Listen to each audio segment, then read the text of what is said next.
Every Tuesday at precisely 12:30 p.m., they arrived. A pack of them, always the same 4 men, led by Davidson, a broad-shouldered, florid-faced brute whose laughter echoed too loudly in the usually subdued ambience of Ray's diner. And every Tuesday, like clockwork, their venom was aimed squarely at Kesha Johnson, a 34-year-old black waitress whose quiet dignity seemed to mock their boisterous arrogance. She moved through the diner with a practiced grace, her movements economical, her smile, when it came, a faint, weary curve of the lips. But no matter how swiftly she served their bottomless coffees or how perfectly she delivered their greasy cheeseburgers, Davidson and his cronies found their mark, the scars. They crisscrossed her forearms, a complex tapestry of faded white lines against her rich, dark skin.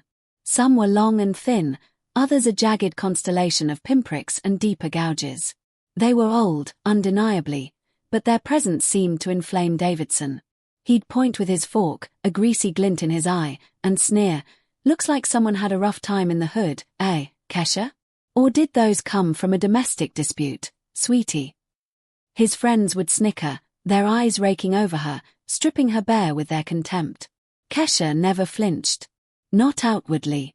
Her smile remained, perhaps a shade tighter, her eyes, deep and knowing, held a stillness that belied the burning beneath.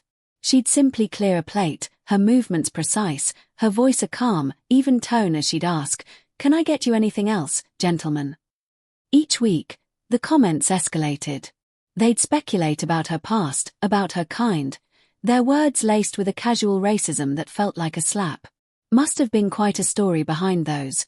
One of them, a pudgy accountant named Brett, would chime in, nudging Davidson. "Tell us, Kesha. We're all ears." Their voices, dripping with feigned concern and thinly veiled mockery, cut through the diner's gentle hum. Other patrons shifted uncomfortably in their booths, pretending not to listen, yet unable to tear their gaze away from the spectacle of Kesha's unwavering composure. She was a fortress, her professionalism an impenetrable shield against their verbal assaults. But within that fortress, in the quiet, untouched chambers of her mind, something was stirring. A silent power, nurtured by years of unseen battles, was growing. Each taunt, each cruel insinuation about her origins, about the scars they so gleefully dissected, was a tiny, invisible seed, planted in fertile ground. Davidson and his friends thought they were breaking her down. They didn't realize they were building her up, piece by piece, for a reckoning they could never foresee. From his booth in the quieter back corner of the diner, James Wright, a man whose own eyes held the distant, haunted look of 1,000 sunrises over hostile landscapes, watched Kesha Johnson. He wasn't like the others. His gaze wasn't one of judgment or perverse curiosity. It was one of recognition. He'd seen that stillness before, that profound, almost eerie calm under pressure. It was the kind of composure only forged in the crucible of absolute terror, a calm born from facing death and walking away. As Davidson's crude jibes about her street cred echoed, Kesha, in her quiet efficiency, leaned over to wipe down the counter near James's table. The movement, a quick, almost imperceptible shift of her sleeve, revealed a flash of faded ink just above one of her most prominent scars. It was small, a sliver of a tattoo, but to James, it was unmistakable, the distinctive black and gold big red one insignia, the symbol of the 1st Infantry Division. His breath caught. He knew that patch. He knew what it meant. This wasn't some woman from the hood, as Davidson so carelessly put it. This was a soldier. A warrior. A cold, precise fury began to simmer within James. He watched Davidson, now emboldened, pull out his phone, its camera lens glinting, and openly record Kesha, a grotesque parody of documentation. "Smile for the camera, Kesha," Davidson slurred, his voice thick with condescension. "Let's capture that diner chic. Maybe we'll get you a reality show. Scars of the South Side." His friends guffawed, oblivious to the quiet storm brewing. But Kesha didn't flinch. She just continued to pour coffee, her hand steady, her eyes now holding a glint that James understood perfectly. It wasn't fear, nor anger in the way Davidson knew it. It was something far more dangerous, a calculating precision. While Davidson prattled on, convinced he was humiliating her, Kesha was already working. Her mind, a finely tuned instrument of observation and recall, catalogued every detail. Davidson's full name, which he'd shouted across the diner during a drunken celebration of some business deal a few weeks prior. His company, Mitchell and Associates, scribbled carelessly on a napkin he'd left behind. The faces of his friends, their names occasionally thrown out in their boisterous conversations. Every insult, every sneer, every casual act of dehumanization. Kesha absorbed it all, not as personal attacks, but as data points. She was collecting evidence, building a case, meticulously and silently. Davidson, caught up in his own twisted performance, had no idea he was playing right into her hands, unknowingly providing the very tools for his own inevitable downfall. Davidson, fueled by cheap bravado and an almost pathological need to dominate, continued to record. His phone was a weapon, its lens fixed on Kesha, capturing her every movement, twisting it into a narrative of his own making. "Come on, sweetie," he sneered, his voice loud enough for half the diner to hear. "Give us some more of that working girl charm. You know, for the camera." His friends snickered, their faces flushed with their own vile pleasure. He was pushing, testing, convinced he had found her breaking point.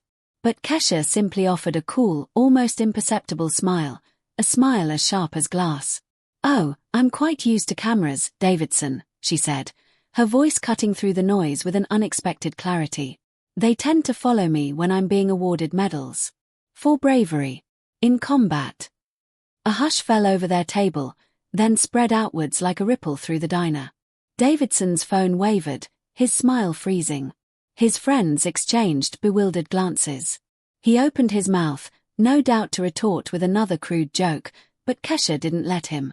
"You see," she continued, her eyes locking onto his, holding him in her gaze like a captured fly. "For the past 6 months, every Tuesday, every single one of your little performances, every racist comment, every disgusting insinuation.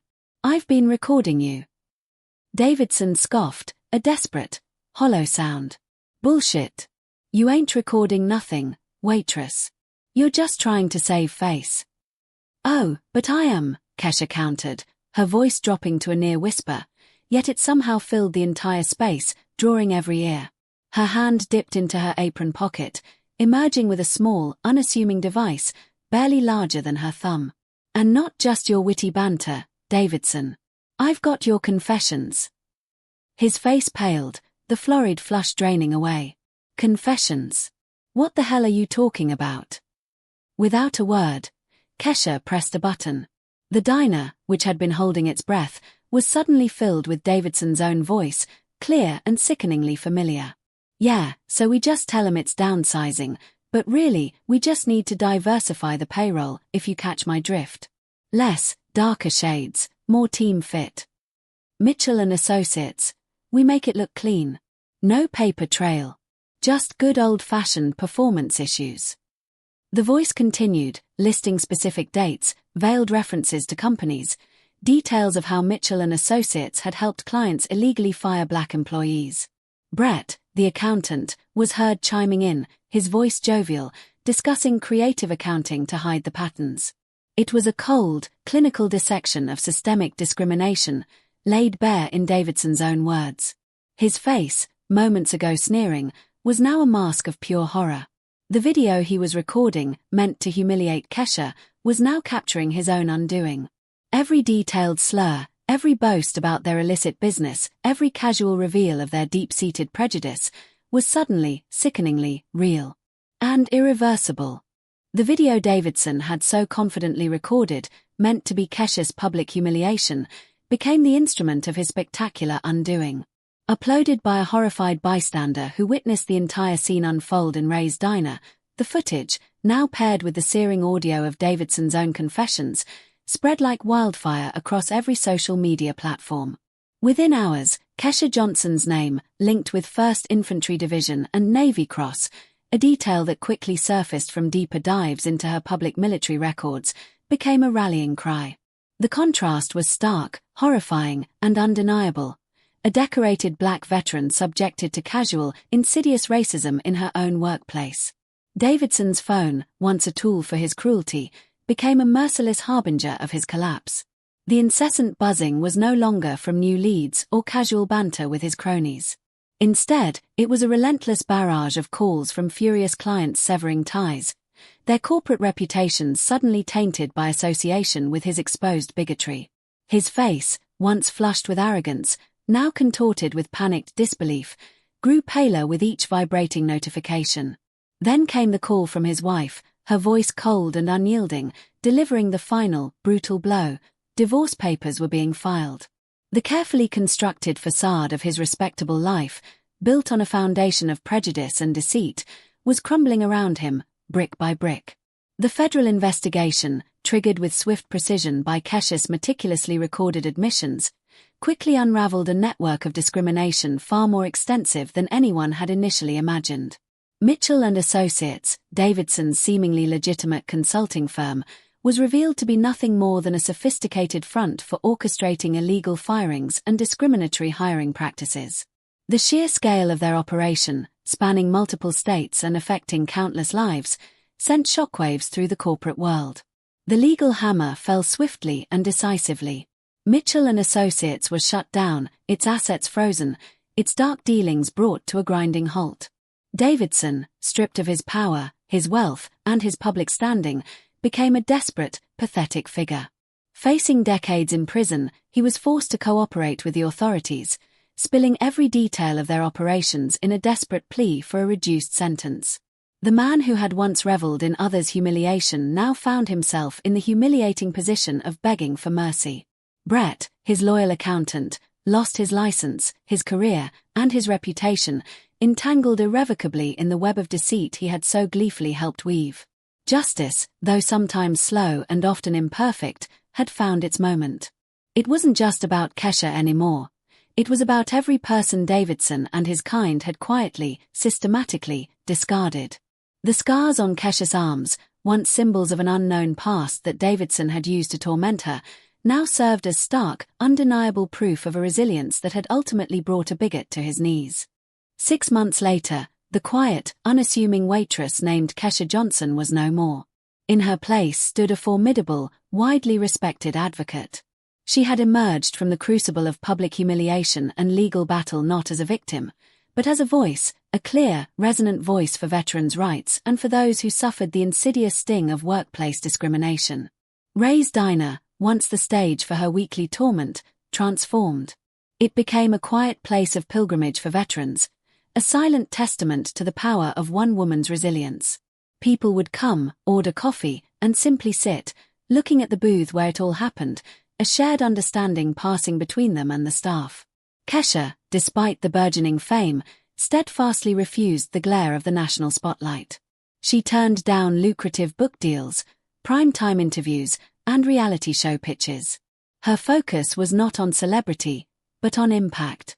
She dedicated herself to education, traveling to corporations, non-profits, and community centers, consulting on diversity and inclusion. Her sessions weren't filled with dry statistics or generic platitudes. Instead, she spoke with a quiet power, using her own story as a living, breathing case study of prejudice and perseverance. She talked about the sting of casual contempt, the dehumanizing effect of assumptions, and the hidden strength that can be found in the most unexpected places.